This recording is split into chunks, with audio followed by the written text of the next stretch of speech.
Nobyembre 20, 2022. Katapusang Domingo, sulod sa tuig, si Kristo ang Hari. Pagbasa gikan sa Santos nga Ebanghelyo sumala ni San Lucas. Nagtindog didto ang mga tawo nga nagtan-aw, samtang nagbugal-bugal kaniya ang mga kadagkuan sa mga Hudiyo nga nag-ingon. Giluwas niya ang uban, paluwasa siya sa iyang kaugalingon kung siya mao ang Mesiyas nga pinili sa Dios.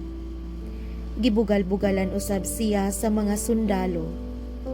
Miduol sila o gitunulan siyag bino ug miingon, kung ikaw ang hari sa mga Hudiyo, luwasa ang imong kaugalingon.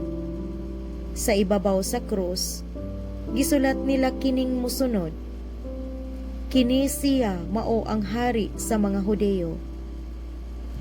Unya, usa sa mga kriminal nga nagbitay didto nagbugal-bugal kaniya. Dili ba ikaw mao man ang Mesiyas?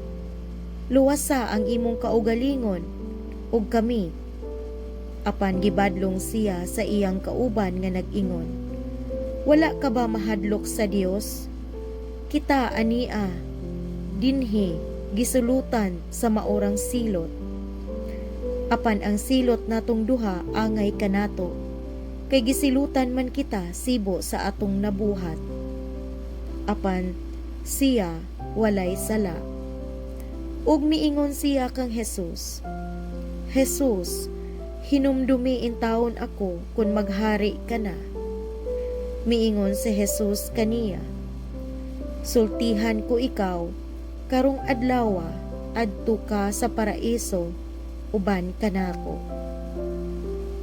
Ang Ebanghelyo sa Ginoo. Daygon ko ikaw, O Kristo.